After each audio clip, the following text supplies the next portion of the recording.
Welcome to First Unitarian Society of Minneapolis, the birthplace of congregational humanism. We carry on that tradition of free thought today, dedicated to promoting a free search for truth, meaning, and justice. Our web address is firstunitarian.org. I'm David Breeden, Senior Minister. Welcome.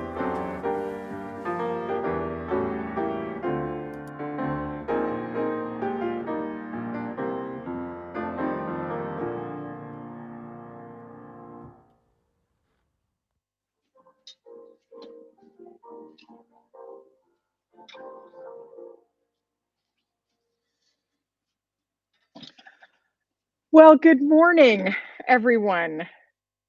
Can you hear me? And can folks online hear me? I think you'll tell me if you cannot. Welcome and good morning to our Sunday Assembly for November 28th, 2021. Whether you're with us in person or online, whether this is one of your first times with us or you've been with us many times before, we are delighted that you have joined us this Sunday. So as you can see, we're doing things a little bit differently. We've gathered here in our chalice room rather than in our assembly hall upstairs, for those of us who are in the building, to have a little more intimate conversation. I thought on the Sunday after Thanksgiving, we might feel we were lonely and floating in the cavernous upper assembly hall. So I hope we'll all feel comfortable here. Our thanks always, as always, to our tech crew, Bob Adderhold here in the room and Jacob Mullis online today, who are helping us try something different. And if we have a few bobbles, we'll just pause till we get it right. It's a little bit of an experiment. So folks on Zoom, hello. I'll tell you that our Zoom coffee hour is on hiatus. And for everyone, the Friday email is full of ways to get involved at FUS with small group gatherings and online events and more. People who are in the know read the Friday email. Hands, who reads the Friday email? See, there's some people in the know pretty well in the room and some who are going to read it this coming week when it comes to you. Our theme this month is holding history. Maya Angelou wrote that history, despite its wrenching pain, cannot be unlived, but if faced with courage, need not be lived again. Come, let us gather in community. And now Lena Hunt will light our chalice as we affirm our aspiration to make the change we need for a more just, compassionate, and peaceful world.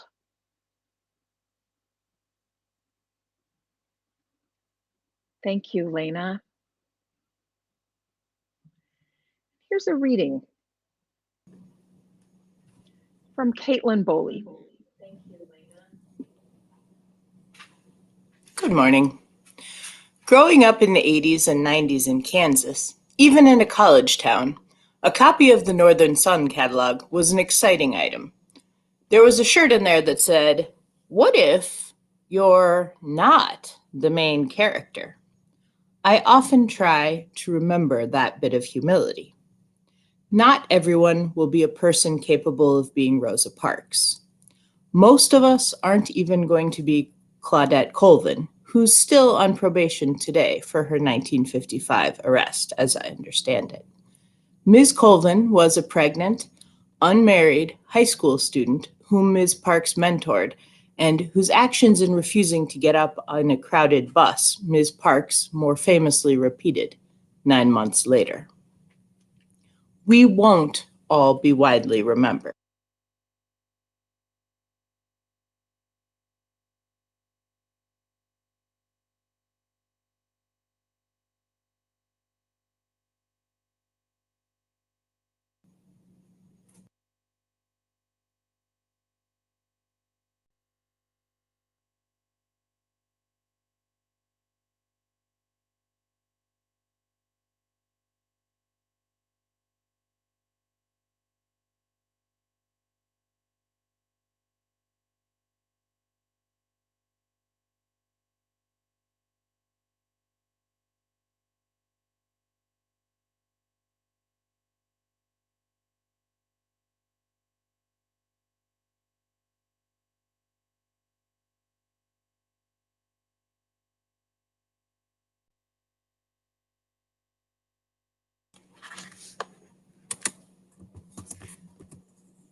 Okay.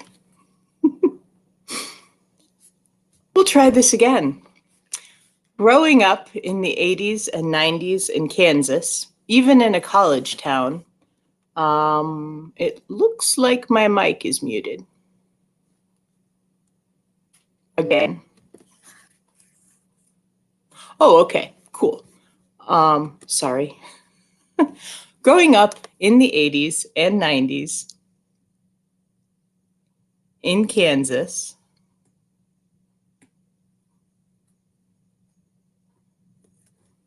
everyone's going to be really clear on the fact that I grew up in Kansas. I'm going to give it a shot on one more time. There was a shirt in there that said, "What if?" Okay.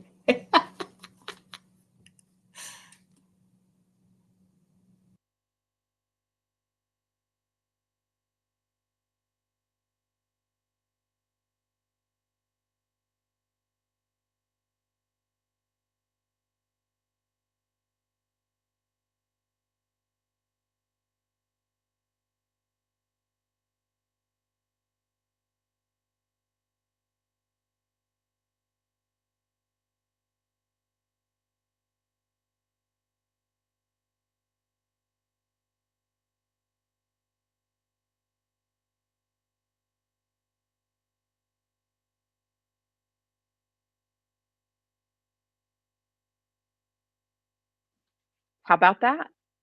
Okay, I think that's going to be better now. Look, and we had more time for people to join and all the things. This is exactly like we planned it. We've got laughter in the room. This is good. This is good. Okay. Now let me find a script, see what I'm talking about. So on Sundays that follow holidays or holiday weekends, in this past year, this COVID year, David has done what we call question box services. And this is a thing that Unitarian Universalists and perhaps other denominations do. Rather than writing a whole sermon or a talk, you say, all right, I'll take questions. It's not exactly stump the chump, but it's a little like they used to do on the Tappet Brothers on Click and Clack, right? So you can ask anything. So I said, sure, I'll try that. I like to think on my feet.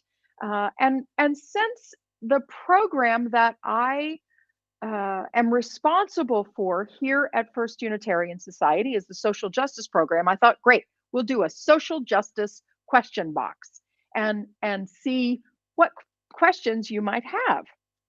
So I solicited questions in advance, and guess what? You already know everything you need to know because nobody asked any questions in advance.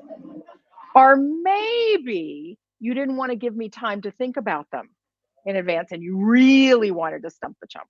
So that's what we're going to talk about today is the social justice program at First Unitarian Society, how we're involved, how we think about it, what we do here, but also more broadly, what questions you might have about how and why humanists organize for social justice, what we think about as we're deciding what projects to get involved in, where you might want to put your energy, where you're already putting your energy and want to connect it to the life of this congregation. So that's what we're doing here today. All right. So I'm hopeful that we can make this a chat, that we can have people online and in person who are talking about this. Over the 140 years of this congregation, First Unitarian Society has been gathered as a congregation for about 140 years. And our people have put our shoulders to the wheel, together put our shoulders to the wheel to make the changes we need for a more just, compassionate, and peaceful world. Always with a focus on human rights and including women's rights, especially the right of women to vote. We had a big contingent in this congregation that worked on suffrage. Workers' rights, LGBTQ plus rights, anti-war and anti-nuclear weapons campaigns, environmental stewardship, issues of homelessness and economic inequality, and reproductive health. All these have been issues that have seen passionate members and friends of First Unitarian Society engaged in systemic change against the status quo. One of you recently sent me an article that was in the New York Times, as you are wont to do, sending us things to read and say, oh, you made me think of this, or oh, this sounds like your talk for this week. This article in the Times suggested that conservatives report being happier than liberals for a number of reasons. Here's one. Conservatives are more likely than liberals to be happier because of how we think about politics and inequality. For example, 2 psychologists at NYU have written that the rationalization of inequality,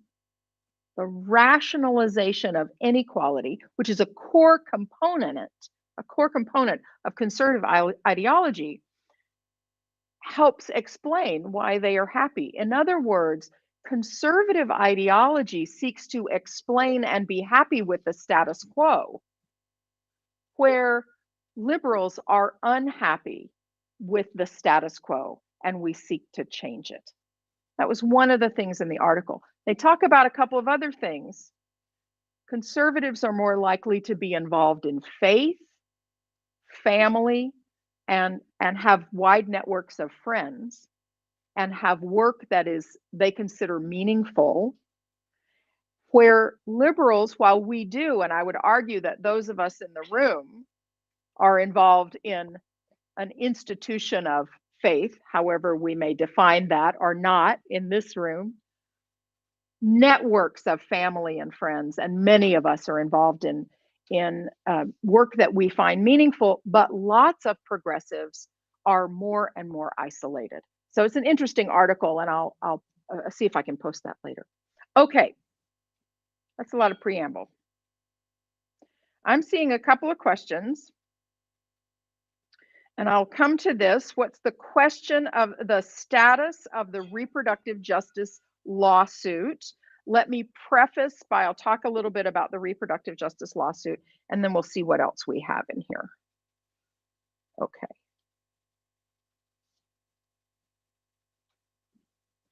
So let me talk about the 5 areas that First Unitarian Society social justice is arranged around.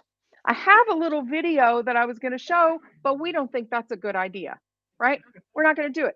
Our website is being redesigned, and that video is going to come up on our website, so you'll be able to see it. Congregants and staff work across 5 key areas to help create this change and disrupt the status quo. All right. First is our Active Voices program.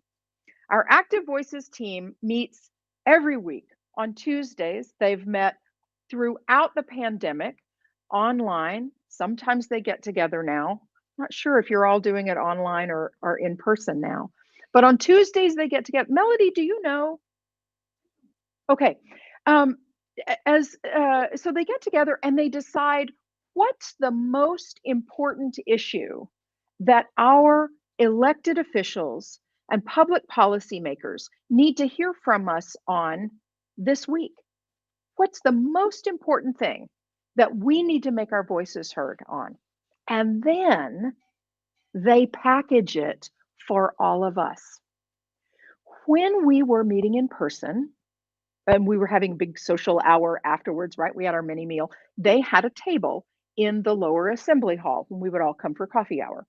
Now they provide it in the Friday email, a link that you can click on and say, our senators need to hear from us on this bill that's coming up, or the governor needs to hear from us on this issue, or the pollution control agency needs to hear. And they say, here's how you get in touch, here's what you say, and here's when you need to do it.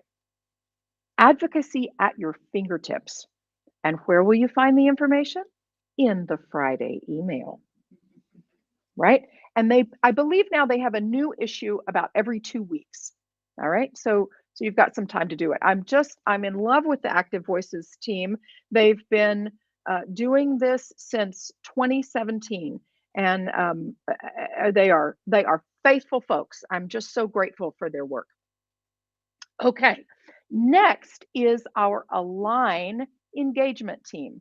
Align Minneapolis is a collaboration of 16 congregations based in the cities, mostly downtown, that work together to address issues of homelessness. We are one of those member congregations. So our Align engagement team meets once a month. They help figure out what is the next most important thing for us to do, whether it's advocacy, whether it's gathering supplies for a goods drive, whether it's showing up for a witness event, whether it's doing education. That team helps us be engaged with people who are experiencing homelessness. There are two really important things that Align does that I really want to lift up. One is Align supports what's called street voices of change. These are people who have a lived experience of homelessness. And through Align's support, those folks have a seat at the table where decisions are being made. People with a lived experience of homelessness have a seat at the table where decisions that affect them are being made. One example is the Shelter Residents Bill of Rights, which got through the Minnesota legislature and is now being worked through a task force so that people who access shelters when they are experiencing homelessness have a Bill of Rights. Surprising they didn't have that. And FUS participates up the stream with other congregations to help that happen. It's not sexy work, but it's really necessary and super important work. Okay. Next thing, that's climate justice team. Our climate justice team gets together once a month and decides what's the next important thing to work on. We work with Minnesota Interfaith Power and Light, Minnesota 350, and other organizations and congregations to band together and say, here's what we can do. We always do something for Earth Day, and we do a book club. We'll be reading the Jane Goodall book, Hope. No, that's not the full title. Jane Goodall's book about hope in February. It's in the Friday email. You'll find it. Climate justice team. Our Moving Toward Equity team works with the board and staff and congregants to help amplify and amplify diversity, inclusion, and equity, and break down barriers to those things, both within our congregation and more broadly. And we're gathering a team that will be at the congregant level and outward facing. Our team right now has been mostly board level and working on things like our policies and our bylaws. Where are hidden places that are barriers to diversity, inclusion, and equity? Some folks like that wonky work. Some of us are so glad that others do, find it a little bit challenging, but it's so important that we do that diversity, inclusion, and equity work. So we're gathering a team of congregants to do the work at the congregant level and then outward facing in our community. And lastly, FUS is a founding member of Unrestrict Minnesota, which is a community-wide educational campaign to raise awareness about abortion restrictions in our state. And we are a plaintiff in the lawsuit that challenges those abortion restrictions as unconstitutional. So there's the lawsuit, and there's Unrestrict Minnesota that is the education arm of that. So we're a plaintiff in the lawsuit, and we're a founding member of the education campaign, right? So that is a long preface to answer the question, where are we with the lawsuit? And I am just going to pull up an email from our attorney. Our attorney is the folks at Gender Justice and a group called the Lawyering Project. We have some great news. Our lawyer, Jess Braverman, writes, the court ruled in our favor on the first round of summary judgments, and FUS will remain a plaintiff and can move forward with the religious liberty claim. This is big news. So there is a law in Minnesota that states that fetal tissue that is the result of abortion or miscarriage must be disposed of by burial or cremation. We say that that assumes a level of personhood that we do not adhere to, and it is an affront to our religious liberty. That's our claim about that. We join in on the other, there's 7 others, I think, and we join in saying that they shouldn't be on the books and they restrict access and they are unconstitutional. And so the big question was, did we have, it's like a standing question, it's not exactly standing, but could we remain alive? And we can. So we are hopeful that we will go to trial this coming summer. And the suit actually is a suit against the governor and the attorney general and the Department of Health, because you got to sue somebody. So that's what we're involved in. Okay, that took me a long time to answer that question. I promise the rest of them I'll have off the top of my head. Okay, Melody.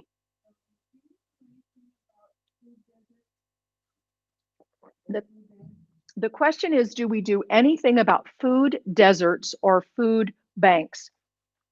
Not directly. And when folks are interested in donating to a food bank, and when I want to donate to a food bank, I go over to Plymouth Congregational Church, which is just down the way at Nicollet and Franklin. And they have a collection bin for the Groveland food shelf. And so that's connected to the Align Minneapolis work, but we ourselves do not do that. There's not a reason that we couldn't do a collection here if somebody wanted to staff that or organize it and then take it over there. But the Groveland food shelf is where we do that. Thank you for that. Oh yes, someone says the Book of Hope, Survival Guide for Trying Times. That's the Jane Goodall book that we'll be reading for climate justice. Are there other questions? Yes, Sandy.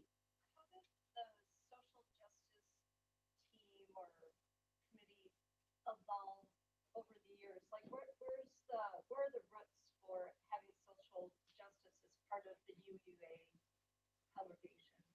Oh, that's a great question. Sandy asked, how did social justice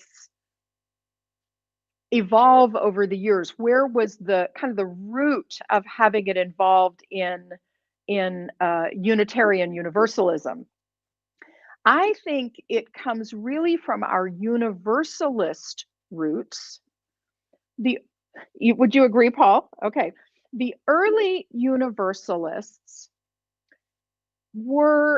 believed that all were saved. They certainly came out of the Christian tradition. They were Christians. But rather than believing that some people went to heaven and some people went to hell, and that was already decided ahead of time, like it was the elect That's an echo of Calvinism, a kind of Protestant Christianity.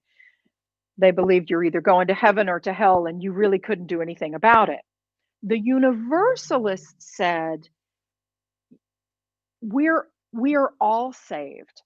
There is a God, and God is too good to damn any of his children to hell, right?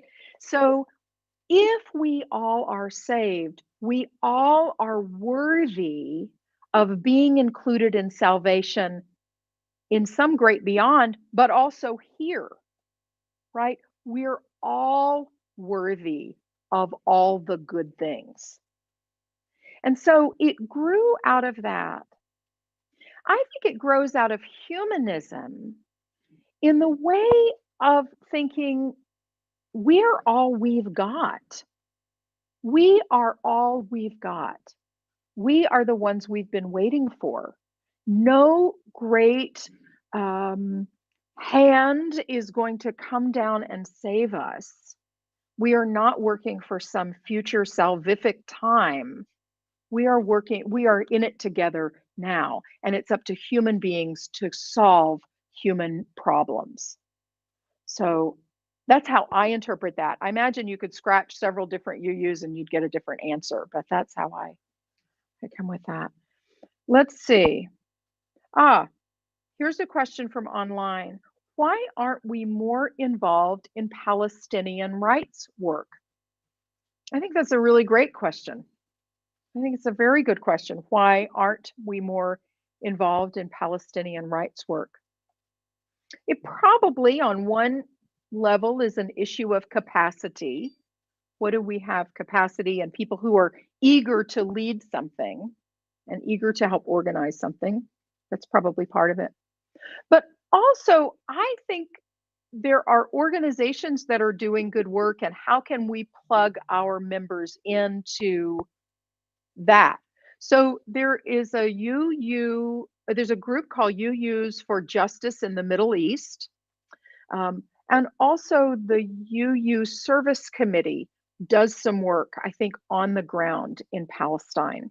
So if you are interested particularly in getting connected to that work, or if you'd like to try to organize something here at FUS, come talk to me or email me and we can talk about what that might look like. Several of these things that we do have come from people saying, hey, I want to work on climate justice.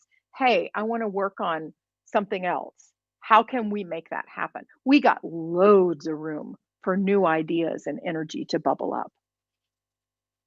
I think I would say that. Okay, got that one. Are there other questions in the room? Yeah. So what's the First Unitarian Society doing about the principle, the UUA principle? That's a great question. What is First Unitarian Society doing about the 8th principle of Unitarian Universalism? First of all, first let me say that we passed it for this congregation at our annual meeting in May. We affirmed it. So the 8th principle of Unitarian Universalism goes like this. They all start this way. We, the member congregations of the Unitarian Universalist Association, covenant to affirm and promote, that's the beginning of each of the principles, right? Journeying towards spiritual wholeness by working to build a diverse, multicultural, beloved community by our actions that accountably dismantle racism and other oppressions in ourselves and in our institutions. So the easiest part of that is getting it passed. The hard part is how do we implement it and how do we work with other congregations to move it forward? I don't have a quick, clear answer to that. And I want to say that I think it's an open question. One of the ways we're doing it is through our Moving Toward Equity team. And so this group meets and we've got a resource list and we've worked with the board and on these things that are like our bylaws and things like that, kind of nitty-gritty internal work. And this group that I'm very hopeful that we can gather both in person and online, however we can do that, of congregants who are eager to work on diversity, inclusion, and equity, right? We've done book groups, we've done film groups, we talk about diversity, inclusion, and equity with regularity.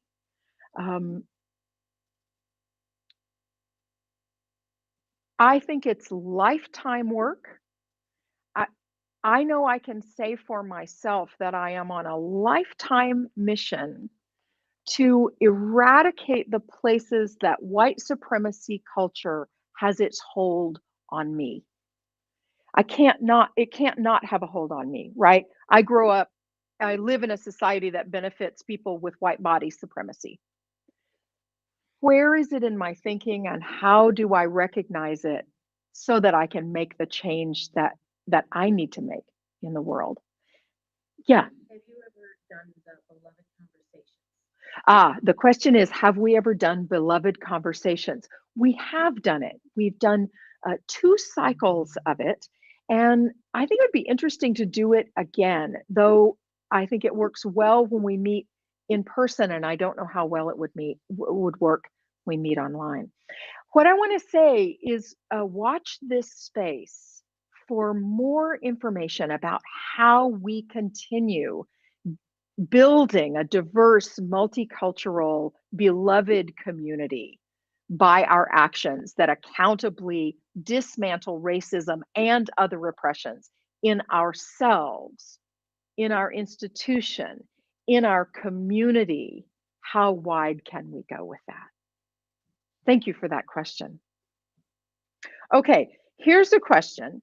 Any news about the December 26th luncheon for the Native American Remembrance Ride from South Dakota to Mankato? So for many years, this ride has happened, the Memorial Ride, Dakota 38+2 Memorial Ride, and we have taken the luncheon for several years that ends that ride. Any news, Shelley? I have not heard an update. What I can say is because the 26th is a Sunday this year, the church that has hosted, provided the space, is not willing to host the ride. They're using it for their own congregation. The organizers of the ride are searching for another option. I haven't heard yet. I just sent a text to the organizer this morning, hoping for some information. I told them that we still want to serve the lunch if they find a space. That's all I know. The ride is taking place. The ceremony will take place at Reconciliation Park in Mankato on Sunday, December 26th. It starts around 10 a.m. It's not an exact time. Okay, so I'm going to go from the end of that forward to so I can catch up people online. The ride is taking place on December 26th, and it will culminate at Reconciliation Park at around 10 a.m. on that Sunday. The church that usually hosts the luncheon is unable to host this year because the 26th falls on a Sunday, and they're using it for their own worship and assembly and so on. Shelley Schreffler, who has been involved as an organizer with this for many, many years, has let the ride organizers know that we would still like to be involved with presenting the luncheon, but I think it's a matter of finding a place that can accommodate the people. Before COVID, it was up to 400 people. It was a big family reunion event, and so I reckon the information will probably be in the Friday email when we know more. Right. So thank you, and keep your eyes posted. But the event is happening this year. We'll see about the luncheon.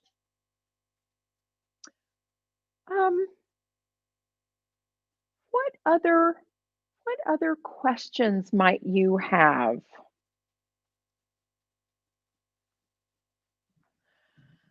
Well, this is a lot, and I thank you for the opportunity to share some of these thoughts.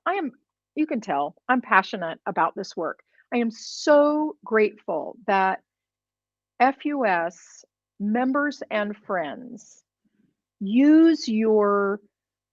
have decided that the money that you give to this organization, that social justice is important enough that you have a staff person who's organizing this. But the really important thing is that we all do it together, not that you've hired it out, right? But we all do it together. The 4 ways that I think about the tactics of social justice here are advocacy, making systemic change, education, both educating ourselves and our communities and being really humble about what we know and what we don't know, service, providing direct service, and witness, showing up and using our voices and saying, this is where we stand. And if we are far in front and the far progressive edge, the better, I think. And folks we can be the leaven that lets other people come into that space. I want to close with a reading that I'm really fond of. This is from, sorry, before I do that, I said I was going to have a call to action. There is something for you to do in this social justice program. If you want to be involved in one particular issue, in more than one issue, if you want more resources for something you're doing on your own, if you want to tie what you're doing on your own to your humanism, your Unitarian Universalism, your life in this congregation, boy, that's a conversation I want to have with you. So if you want to be involved and you're not yet, or you already are and you want to do something different, please, please let me know. We need all of us to make the change we need for a more just, compassionate, and peaceful world. These closing words are from Teresa Soto.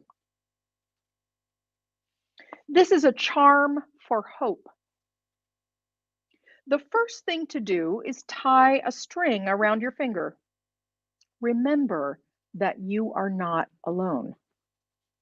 Think of the ways that our best shared futures are braided inextricably with your own present and your destiny. The second thing is to untie the string and let the knots and tightness fall away. Let the burden of bleakness roll off your shoulders. Resistance on these pake horizons requires only one source of strength, one ray of light. Remember that persistence doesn't require all the answers up front, only one. Fortunately for all of us, we have one response: to remain together through awkward times and happy ones. We remember and we find our resolve in one another. Thank you for coming today. And with that, we will have Lena extinguish our chalice. And we can say the words of extinguishing if you know them, but I don't think we have them written down. We extinguish this flame, but not the light of truth, the warmth of community, or the fire of commitment. All these we carry in our hearts and in our minds until we are together again. Thank you, Lena. Thank you, Caitlin. Thank you, everyone. Go in peace.